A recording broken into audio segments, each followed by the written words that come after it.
ओए होए होए, क्या हाल चाल है भाई लोगों। अनीश भाई यहाँ है और आज हम बात करेंगे उस चीज की जिसके बारे में हर कोई सोचता है पर कोई बात नहीं करता, पैसे की। मिलेनियल्स हो, जेन्स हो या फिर हमारे माता पिता जैसे बड़े लोग, पैसा सबको चाहिए। तो अगर आप भी फाइनेंशियल फ्रीडम चाहते हैं तो ये वीडियो आपके लिए है। बने रहिए और जानिए 7 जबरदस्त फाइनेंशियल हैक्स जो आपकी जिंदगी बदल देंगे। और हां, सब्सक्राइब करना, लाइक करना और कमेंट में बताना कि अगला टॉपिक क्या होना चाहिए। देखो भाई लोगों, सीधी सी बात है, पैसे की इज्जत करनी सीखो, क्योंकि पैसे की अहमियत समझना बहुत जरूरी है, वरना जिंदगी इतना घुमाएगी कि चक्कर आ जाएगा और फिर आप सोचते रह जाओगे कि ये सब कैसे हुआ। ये फाइनेंशियल लिटरेसी कोई रॉकेट साइंस नहीं है, लेकिन इसे समझना और अपनाना बहुत फायदेमंद है। पर हां, थोड़ा ध्यान देना पड़ेगा, थोड़ा समय निकालना पड़ेगा। मान लो आप एक नई गाड़ी लेने जा रहे हो और आपको सही जानकारी नहीं है और शोरूम वाला आपको ऐसे टर्म्स एंड कंडीशंस बता रहा है जैसे वो कोई रॉकेट लॉन्च कर रहा है, तो आप क्या करेंगे? समझ नहीं आएगा तो क्या करोगे? जाहिर सी बात है, आप गलत डिसीजन ले बैठोगे। जाहिर सी बात है, गलत डिसीजन ले बैठोगे और फिर पछताओगे। ऐसे ही पैसे के साथ भी है। अगर आपको पैसे की समझ नहीं है, अगर आपको ये नहीं पता कि बजटिंग कैसे करते हैं, इन्वेस्टिंग कैसे करते हैं, या फिर लोन कैसे मैनेज करते हैं, तो आप अपने फाइनेंशियल गोल्स कैसे अचीव करोगे? ये सोचना बहुत जरूरी है।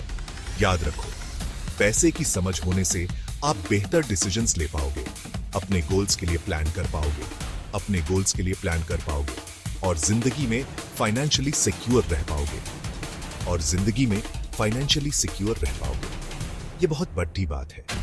अब कोई कहेगा, अरे यार ये सब बहुत बोरिंग है, लेकिन ये बोरिंग नहीं है, ये जरूरी है। तो भाई, बोरिंग से ज्यादा बुरा है कंगाल होना, और ये बात समझनी पड़ेगी। तो अपनी फाइनेंशियल लिटरेसी पर ध्यान दो, नॉलेज गेन करो और अपने पैसे को समझो। ये आपकी जिंदगी बदल सकता है, क्योंकि भाई पैसा खुशी नहीं खरीद सकता, लेकिन हाँ, वो आपको बहुत सारी प्रॉब्लम से दूर जरूर रख सकता है। और यही सबसे बड़ी बात है। अगर आपको ये वीडियो पसंद आया हो तो सब्सक्राइब करें, लाइक करें और कमेंट करके बताएं कि अगला टॉपिक क्या होना चाहिए। अब बात करते हैं बजटिंग की। ये एक ऐसा टूल है जो आपकी फाइनेंशियल जिंदगी को आसान बना सकता है। ये वो चीज है जो हम सब करना चाहते हैं पर करते नहीं हैं। अक्सर हम इसे टालते रहते हैं और फिर परेशान हो जाते हैं। लेकिन भाई, बजटिंग बिना फाइनेंशियल प्लानिंग ऐसी है जैसे बिना इंजन के गाड़ी चलाना। बिना सही दिशा के आप कहीं नहीं पहुंच सकते। चलेगी नहीं, बस दिखावा होगा, और दिखावे से पेट नहीं भरता। तो बजटिंग करना क्यों जरूरी है? ये आपको फाइनेंशियल डिसिप्लिन सिखाता है और आपके गोल्स को अचीव करने में मदद करता है। देखो, जब तक आपको ये नहीं पता कि आपके पास कितने पैसे आ रहे हैं और कहां जा रहे हैं, तब तक आप उन्हें कंट्रोल कैसे करोगे? ये एक बेसिक स्टेप है। बजटिंग करना कोई रॉकेट साइंस नहीं है। ये बस थोड़ी सी प्लानिंग और डिसिप्लिन की बात है। एक सिंपल सा फॉर्मूला याद रखो, 50, 30, 20। ये फॉर्मूला आपको सही दिशा में गाइड करेगा। अपनी इनकम का 50% अपनी नीड्स के लिए रखो, जैसे कि किराया, खाना, बिल एटसेट्रा। ये सबसे जरूरी खर्चे हैं। 30% अपनी वांट्स के लिए रखो, जैसे कि शॉपिंग, मूवीज, घूमना फिरना। ये वो चीजें हैं जो आपकी जिंदगी को मजेदार बनाती हैं। और बाकी 20% सीधा सेविंग्स और इन्वेस्टमेंट्स में। ये आपके फ्यूचर को सिक्योर करेगा। अब आप सोच रहे होंगे कि अरे यार, इतना कम पैसे में कैसे घूमने जाएंगे? ये एक कॉमन कंसर्न है। तो भाई, यहां पर आपको अपनी प्रायोरिटी सेट करनी पड़ेगी। आपको डिसाइड करना होगा कि क्या जरूरी है और क्या वेट कर सकता है। अगर आप लॉन्ग टर्म में फाइनेंशियली सिक्योर रहना चाहते हैं तो शॉर्ट टर्म में थोड़ा एडजस्ट करना पड़ेगा। ये एक बैलेंसिंग एक्ट है। और हाँ, बजटिंग को ट्रैक करना मत भूलना। ये इंश्योर करेगा कि आप सही रास्ते पर हैं। आजकल इतने सारे ऐप्स अवेलेबल हैं जो आपकी बजटिंग में मदद कर सकते हैं। इनका यूज करना बहुत आसान है।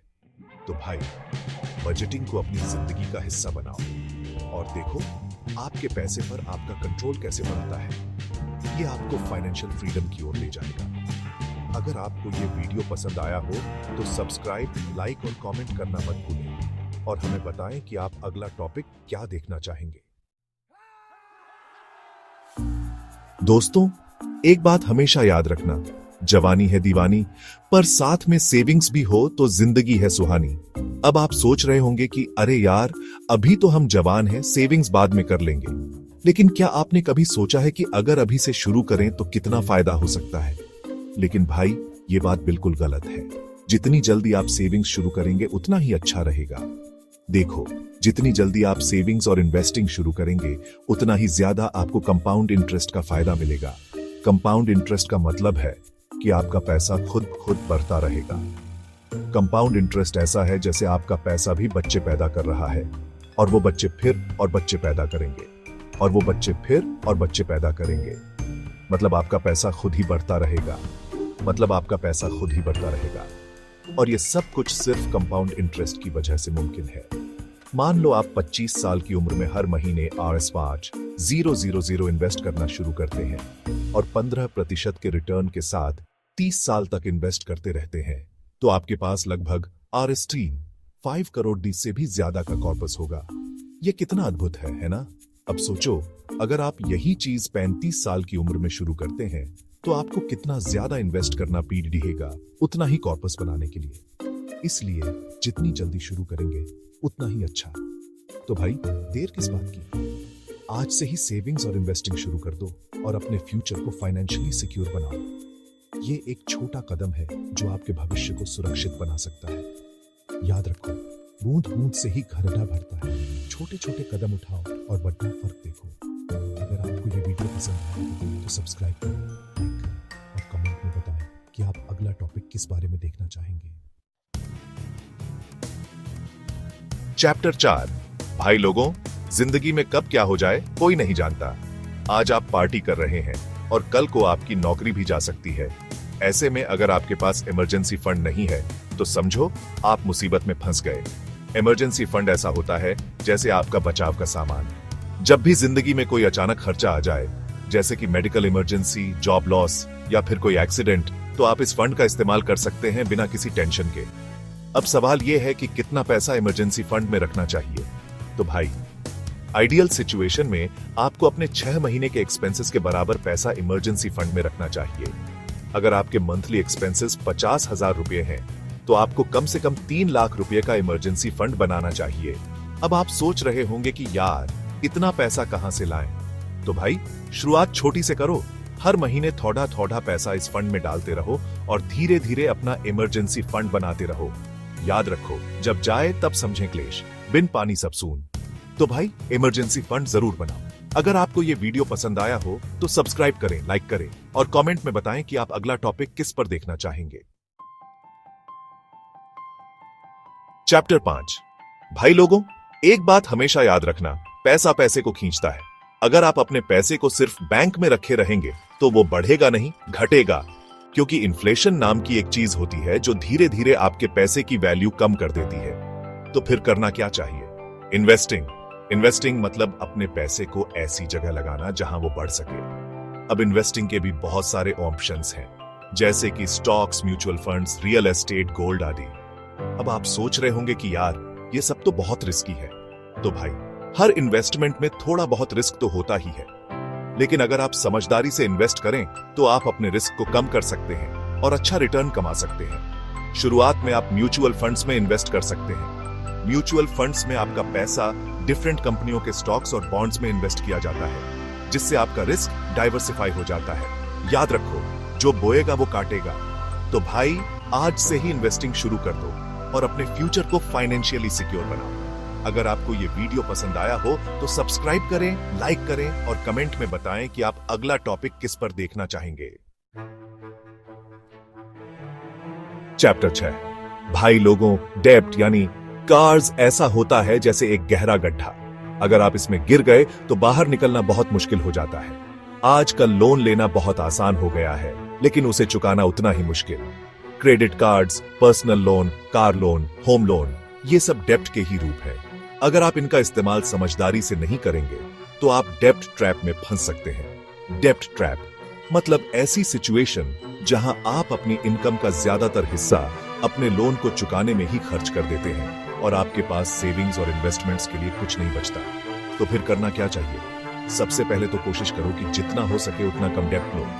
अगर आपको लोन लेना ही पड़े तो उसे जल्दी से जल्दी चुकाने की कोशिश करो। अपने एक्सपेंस को कंट्रोल में रखो और एक्स्ट्रा इनकम जनरेट करने की कोशिश करो ताकि आप अपना डेब्ट जल्दी चुका सके। याद रखो, उधार लेना आसान, चुकाना कठिन। तो भाई, डेब्ट से बचो और अपनी फाइनेंशियल फ्रीडम बनाए रखो।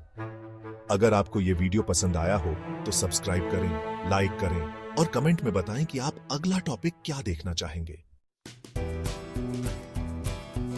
चैप्टर 7। भाई लोगों, ये दुनिया बदल रही है और साथ ही बदल रहे हैं फाइनेंशियल प्रोडक्ट्स और सर्विसेज।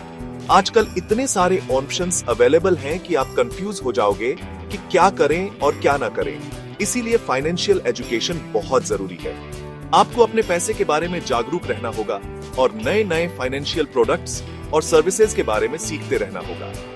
आजकल इतने सारे रिसोर्सेज अवेलेबल हैं जहां से आप फाइनेंशियल एजुकेशन ले सकते हैं, जैसे कि books, blogs, podcasts, YouTube channels आदि। अपने लिए थोड़ा समय निकालो और फाइनेंशियल लिटरेसी पर फोकस करो। नए नए इन्वेस्टमेंट स्ट्रेटेजीज के बारे में सीखो, फाइनेंशियल न्यूज से अपडेटेड रहो और अपने फाइनेंशियल एडवाइजर से रेगुलरली कंसल्ट करो। याद रखो, सीखना कभी बंद नहीं होता। तो भाई, अपनी फाइनेंशियल नॉलेज को बढ़ाते रहो और अपने फाइनेंशियल गोल्स को अचीव करो। अगर आपको ये वीडियो पसंद आया हो तो सब्सक्राइब करें, लाइक करें और कमेंट में बताएं कि आप अगला टॉपिक क्या देखना चाहेंगे। तो भाई लोगों, ये थे कुछ जबरदस्त फाइनेंशियल हैक्स जो आपकी जिंदगी बदल सकते हैं। याद रखो, पैसा ही सब कुछ नहीं होता, लेकिन हाँ, जिंदगी में बहुत कुछ करने में मदद जरूर करता है। अगर आपको ये वीडियो पसंद आया हो तो लाइक करना मत भूलना। अपने दोस्तों के साथ शेयर करो ताकि वो भी अपनी फाइनेंशियल लाइफ को बेहतर बना सके। और ऐसे ही मजेदार और इंफॉर्मेटिव वीडियोस के लिए हमारे चैनल को सब्सक्राइब करना मत भूलना। कमेंट में जरूर बताना कि आप कौन सा फाइनेंशियल हैक अपनी जिंदगी में लागू करने वाले हैं और अगली वीडियो में आप कौन सा टॉपिक देखना चाहेंगे। तब तक के लिए टेक केयर और अपने पैसे का ख्याल रखना।